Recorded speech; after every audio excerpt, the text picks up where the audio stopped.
अस्सलाम वालेकुम दोस्तों, 18,000 रुपए के नए और बड़े इमदादी प्रोग्राम का आगाज हुकूमत की जानिब से नए प्रोग्राम के जरिए 18,000 रुपए की इमदाद वसूल करें। यूट्यूब पर काफी ज्यादा लोग इस पर वीडियोस अपलोड कर रहे हैं कि हुकूमत की जानिब से एक नए और बड़े इमदादी प्रोग्राम का आगाज कर दिया, जिस प्रोग्राम के जरिए तमाम गरीब खानदानों को 18,000 रुपए की इमदाद तकसीम करने का फैसला कर दिया। लेकिन मैं आपको बता दूं कि हुकूमत की जानिब से 18,000 रुपए का क्या सच में प्रोग्राम का आगाज किया गया? अगर आगाज भी किया गया तो इस प्रोग्राम के जरिए आपको किस तरीके कार के जरिए इमदादें तकसीम की जाएगी, कौन कौन से अफराद इस प्रोग्राम में आहिल होंगे, कौन कौन से अफराद इसमें अप्लाई कर सकते हैं, खवातीन अप्लाई कर सकती है, मर्द हजरात अप्लाई कर सकते हैं। तो तमाम तर इंफॉर्मेशन आज के इस वीडियो में आपके साथ शेयर करूंगा। और दूसरे नंबर पर वो खानदान आ जाते हैं जिन खानदानों को हुकूमत की जानिब से खवातीन हजरात को नाइल कर दिया था और वो खवातीन अपने नाम को आहिल करवाना चाहते हैं, तो उनके लिए भी बहुत बड़ी खुशखबरी सामने आ चुके। तमाम गरीब खवातीन हजरात को दोबारा भी आहिल करने का फैसला कर दिया। लेकिन आप अपने नाम को आहिल किस तरीके कार के जरिए करवा सकती हैं,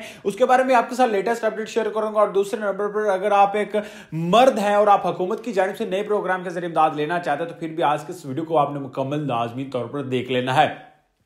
तो सबसे पहले तो बात कर लेते हैं कि हुकूमत की जानिब से जो नए प्रोग्राम का आगाज किया जा रहा है, जिस प्रोग्राम के जरिए तमाम गरीब खवातीन हजरात को 18,000 रुपए की इमदादें दी जा रही है, क्या यह सच है? तो मैं आपको बता दूं अभी तक हुकूमत की जानिब से कोई भी ऐसा फाइनल लेटेस्ट अपडेट सामने नहीं आई है कि हुकूमत की जानिब से नया प्रोग्राम आ गया, ये हो गया। तो ये सब की सब ये झूठी और फेक खबरें यूट्यूब पर फैलाई जा रही हैं। लेकिन मैं आपको ये बता दूं कि हुकूमत की जानिब से तमाम गरीब घरानों के लिए बड़ी खुशखबरी ये आ चुकी है कि तमाम गरीब घरानों को हुकूमत की जानिब से एक नए सिरे से हुकूमत की जानिब से इमदाद देने का फैसला किया गया है। नए सिरे से किस तरह के कार के जरिए वो मैं आपको समझा देता हूं कि हुकूमत की जानिब से जिन खवातीन को नाइल कर दिया था उन खवातीन को दोबारा आइल किया जाएगा, उनको इमदादें दी जाएंगी। और जिन खवातीन हजरात को पहले अप्लाई नहीं किया वो खवातीन हजरात के लिए हुकूमत की जानिब से एक नया पोर्टल निकाला जाएगा, नए सिरे से उनमें अप्लाई किया जाएगा। और हुकूमत की जानिब से तमाम खवातीन हजरात को रिलीफ देने का फैसला भी कर दिया, तमाम खवातीन को दोबारा आहिल भी किया जा रहा है।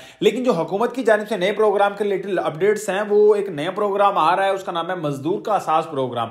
इस प्रोग्राम में खवातीन भी अप्लाई कर सकती हैं, मर्द हजरात भी अप्लाई कर सकते हैं। और इस प्रोग्राम के जरिए आपको 8,000 से लेकर 12,000 रुपए के दरमियान इमदाद मिल सकती है। मिलता है नेक्स्ट वीडियो में।